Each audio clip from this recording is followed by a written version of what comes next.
الحكمة هي الفقه ومعرفة مراد الله ورسوله، والحكمة وضع الشيء في موضعه. إن الحمد لله نحمده تعالى ونستعينه ونستغفره ونعوذ بالله من شرور أنفسنا وسيئات أعمالنا، من يهده الله فلا مضل له ومن يضلل فلا هادي له، وأشهد أن لا إله إلا الله وحده لا شريك له، وأشهد أن محمدا عبده ورسوله صلى الله عليه وعلى آله وسلم. يا أيها الذين آمنوا اتقوا الله حق تقاته ولا تموتن إلا وأنتم مسلمون. يا أيها الناس اتقوا ربكم الذي خلقكم من نفس واحدة وخلق منها زوجها وبث منهما رجالا كثيرا ونساء، واتقوا الله الذي تساءلون به والأرحام إن الله كان عليكم رقيبا. يا أيها الذين آمنوا اتقوا الله وقولوا قولا سديدا يصلح لكم أعمالكم ويغفر لكم ذنوبكم، ومن يطع الله ورسوله فقد فاز فوزا عظيما. أما بعد، فإن أصدق الحديث كتاب الله، وخير الهدي هدي محمد صلى الله عليه وسلم، وشر الأمور محدثاتها، وكل محدثة بدعة، وكل بدعة ضلالة، وكل ضلالة في النار. معاشر المسلمين إخوة العقيدة والإيمان، من إخواننا المسلمين في بلاد فلبين، هذه المسابقات لا سيما مسابقات القرآن، فالإنسان يسابق فيها، يجتهد فيها بقراءة كتاب الله عز وجل، وحفظ كتاب الله عز وجل يعتبر كرامة، أن يعطى المرء حفظ كتاب الله، وأيضا فهو من خير الأمة، وأيضا من خيرها من يعلمهم. قال عليه الصلاة والسلام: خيركم من تعلم القرآن، 1، وعلمه، 2. خيركم من تعلم القرآن، فالذي يتعلم القرآن فهو من خير الأمة، والذي يعلمه أيضا فهو من خير الأمة، وإن اجتمع الاثنان فهو في خير عظيم، وفي ذلك فليتنافس المتنافسون. وقال تعالى: وسارعوا إلى مغفرة من ربكم وجنة. فهذه المسابقات والمسارعة بالخيرات أمرها عظيم. الإنسان لا ينظر فيها إلى الجائزة الذي سينالها، بل ينظر فيها إلى الرفعة في الدنيا والآخرة، وأن يكون نيته طيبة في معرفة كتاب الله وسنة النبي عليه الصلاة والسلام. قال الله عز وجل: يرفع الله الذين آمنوا منكم والذين أوتوا العلم درجات. وقال عليه الصلاة والسلام: من يريد الله به خيرا يفقهه في الدين. وقال صلى الله عليه وسلم: من سلك طريقا يلتمس فيه علما سهل الله له به طريقا إلى الجنة. نعم. وأيضا جاء من حديث أبي الدرداء أن النبي صلى الله عليه وسلم قال: إن الله وملائكته ليصلون على معلمي الناس الخير، حتى الحيتان في البحار والشجر والدواب، كل هؤلاء يدعون لمعلمي الناس الخير. فأنت في خير عظيم ما دمت تعلم القرآن وتتعلمه. فهذا هو الذي يجب علينا معشر المسلمين، أننا نتعلم القرآن ونعلمه الناس، نتعلم أحكام هذا الدين، ليس القراءة فقط بالمخارج متعينة أو في الألفاظ، بل هي عامة.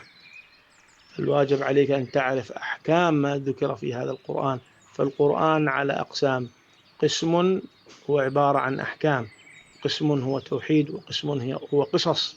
فالواجب على المسلم أن يتعلم هذا. وأيضا نذكر إخواننا خريجي الجامعات الإسلامية أنهم يعملوا بالعلم، هتف العلم بالعمل إن أجابه وإلا ارتحل.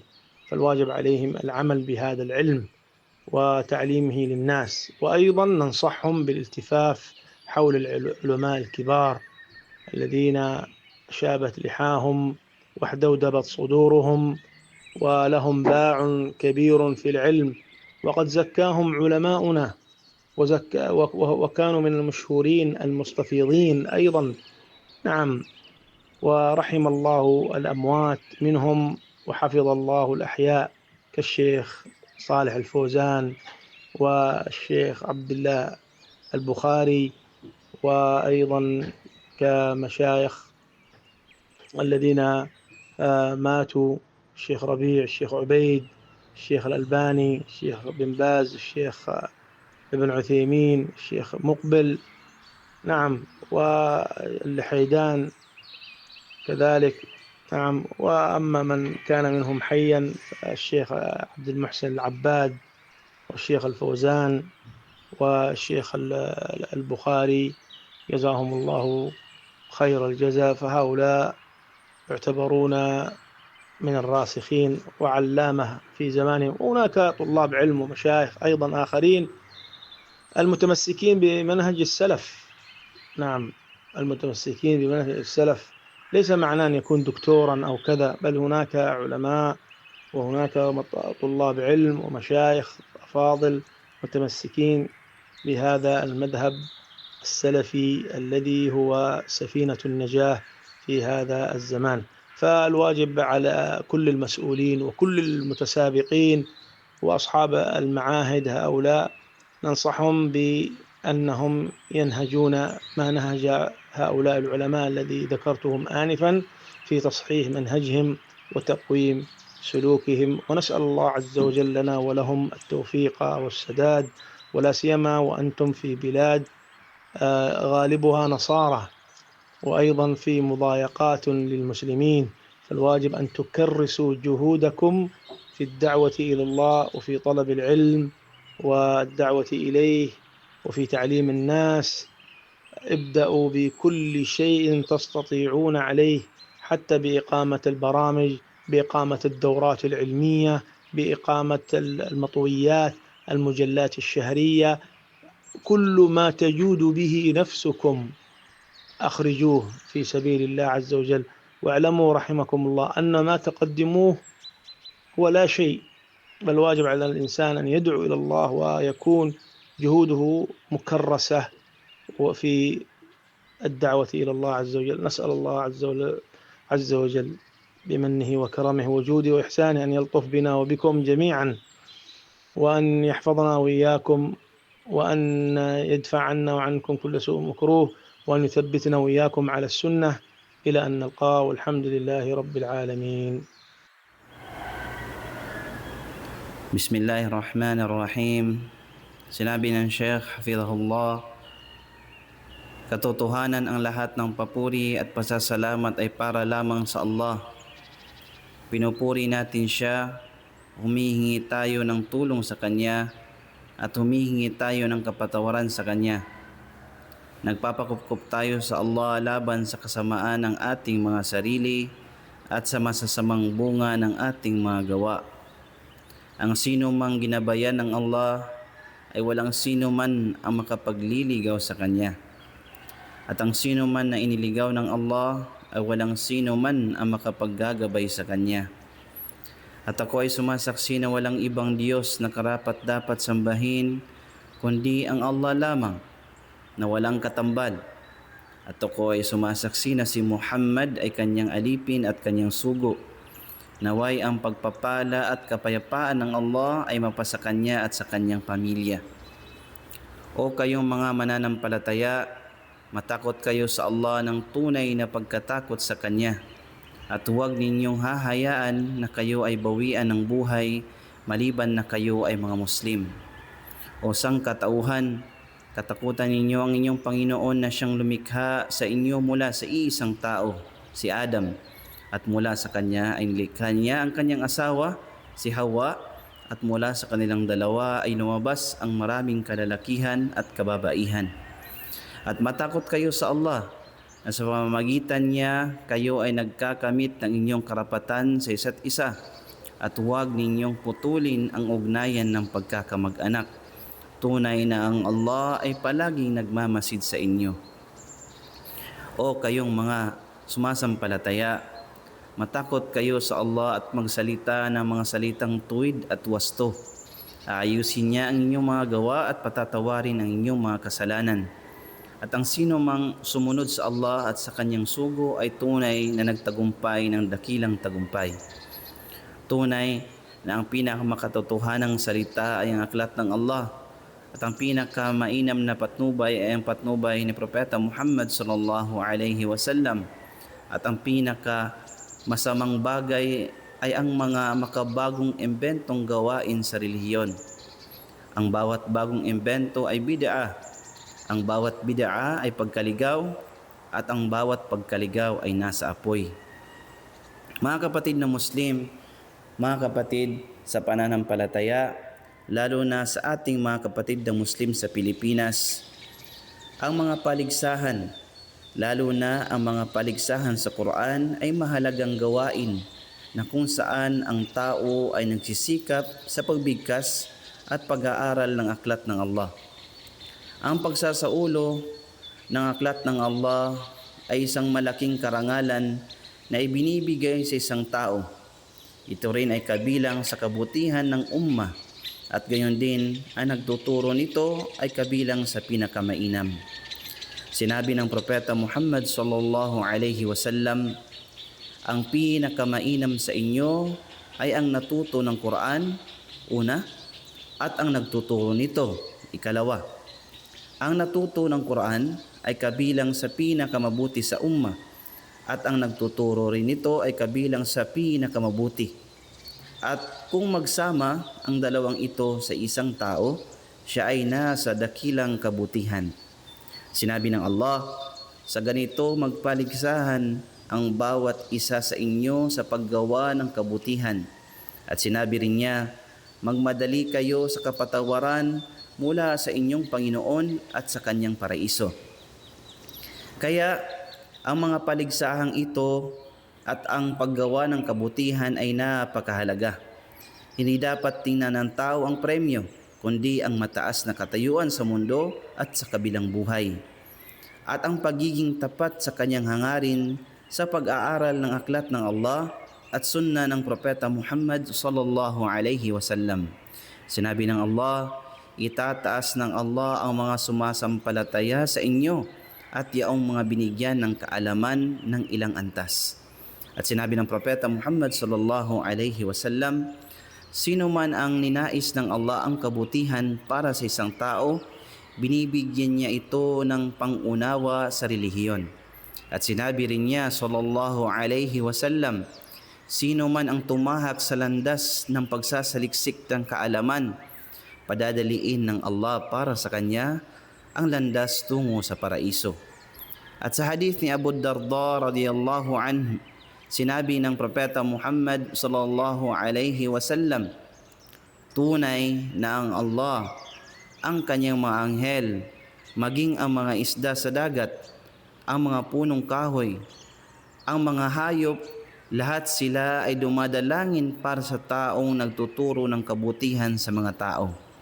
Kaya ikaw ay nasa napakalaking kabutihan hanggat natututo ka at nagtuturo ng Quran.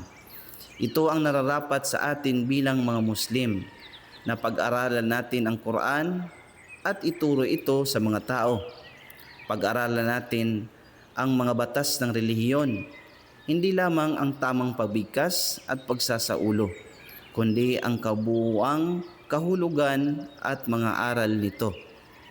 Ang Quran ay may mga bahagi patungkol sa mga batas, bahagi patungkol sa turo ng tauhid, kaisahan ng Allah sa pagsamba sa Kanya at walang iba, at ang mga bahagi patungkol sa mga kwento ng mga propeta at iba pa. Kaya tungkulin ng Muslim na pag-aralan ang mga ito.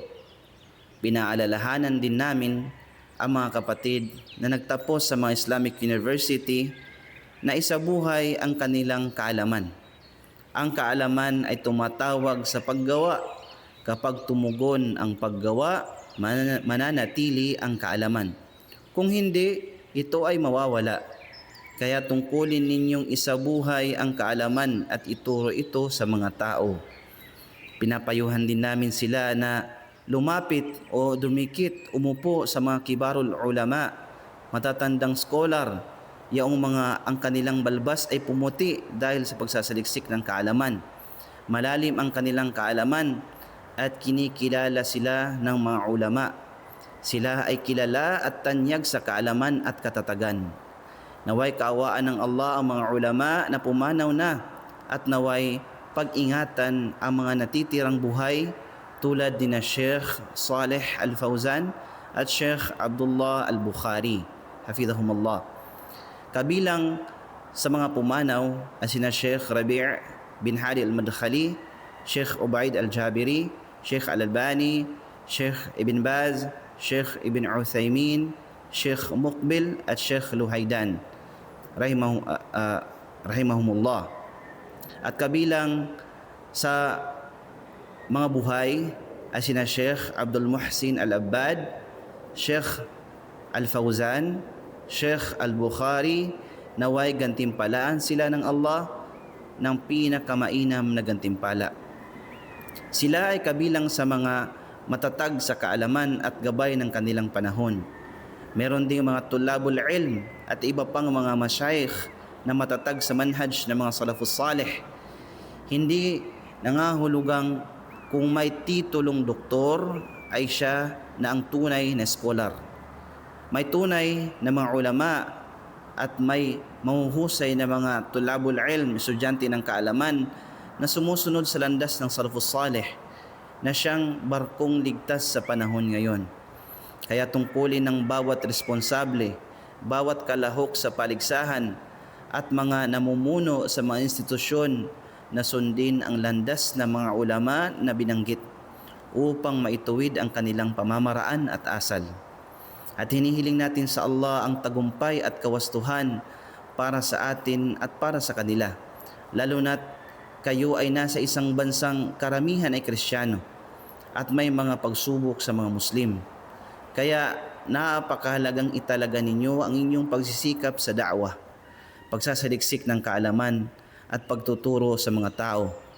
Simulan ninyo sa anumang kaya ninyong gawin, mula sa pagpapatakbo ng mga programa, pag-oorganisa ng mga kursong pangkaalaman, paggawa ng mga pamphlet at buwanang magazine.